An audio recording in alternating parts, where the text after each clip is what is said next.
As you know, our project was building construction, and I'm an expert in this field. That's why I'm sure that we will be successful. And here you can see some details about my project. I show some location. Oh my god. I'm so sorry for coming. A few moments later. I'm so sorry for being late. What is happening here? I'm sorry, he got the job. What? He got the job I did everything and he got the job? because this work is mostly designed for men, and despite he has less qualifications than you. Okay, thank you so much.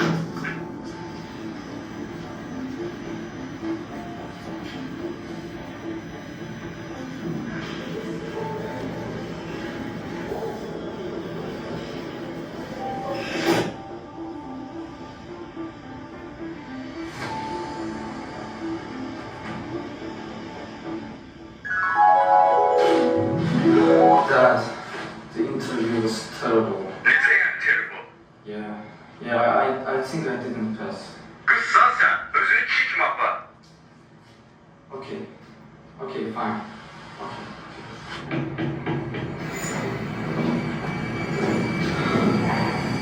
你是想我？你气我？更希望我，哎，是你想我吗？Kız kayıbını yaraşmazmış. İnsan sanatçı, bu iş senin de şişirir.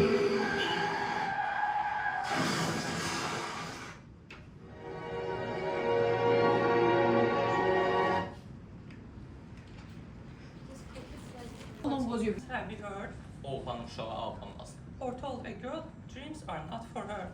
These words might sound harmless, but they quietly shape how we think and act. Boys are taught to hide their emotions, while girls are often judged for their choices, limiting both genders in different ways. Growing up in changing Azerbaijan, we can see how tradition and modern life often clash, especially around gender roles. This is not just our problem. These, according to studies, 9 out of 10 people worldwide still hold gender bias. These stereotypes appear in everyday life, often unnoticed, and that's exactly why it's very powerful. Ultimately, getting rid of gender stereotypes allows us to choose our own path in life. Now, I will give the word to my peer, Yunus. Social expectations based on gender create barriers for both men and women. These expectations limit their choices in behavior, careers, and emotional expression. First, we see some students being pressured into certain fields based on gender, not because what they truly want to do. As we get older, this burden grows up too.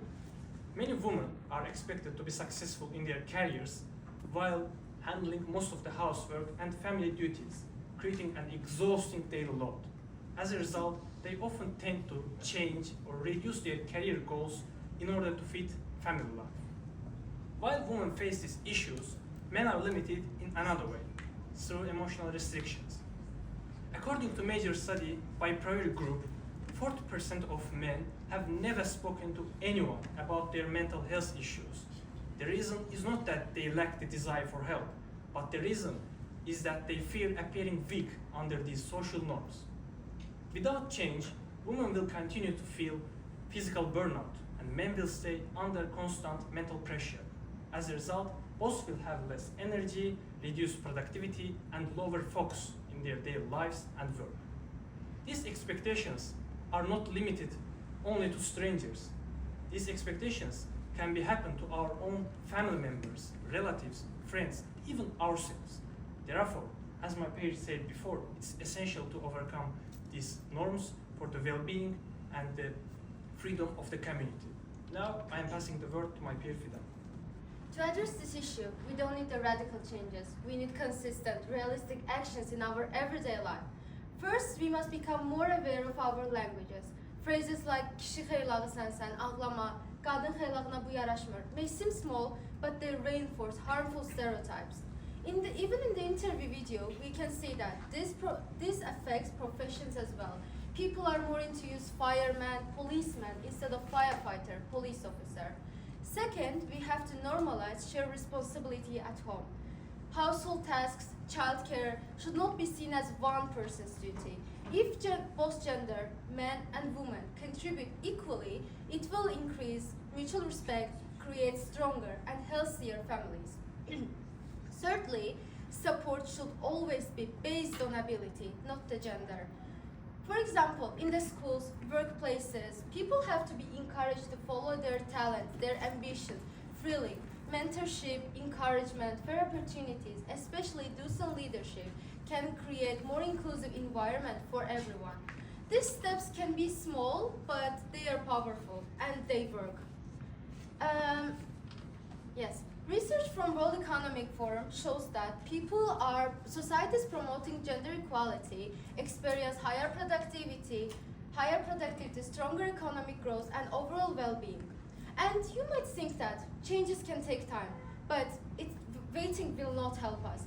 Doing something is always better than doing nothing. Now Ali will visualize this issue. So I want you to close your eyes just for a moment and try to picture a little girl, maybe 7 years old, telling her grandpa, Baba, when I grow up, I want to build bridges. But instead of encouragement, she gets laughter, not a cruel one, just dismissive. And slowly, quietly, that dreams get smaller and smaller and smaller until one day she stops mentioning it at all. Now picture a young man, your friend, your brother, doesn't matter, going through the hardest moment of his life, and instead of reaching out, he sits alone, scrolling his phone, wearing that fake smile he practiced in the mirror. And that's all because somewhere along the way he learned that his pain was inconvenient, that the straight meant power and power means straight. These are not dramatic stories. These are Tuesday afternoons. These are dinner tables. These are classrooms right here in Baku. Now let's imagine the other world. Father leaves work only to pick up his kids. Instead of raised eyebrows from colleagues, he gets a simple nod. Good for him. A young lady walks into engineering lecture hall, and no one is surprised to see her there. A young man tells his friend, I'm not okay.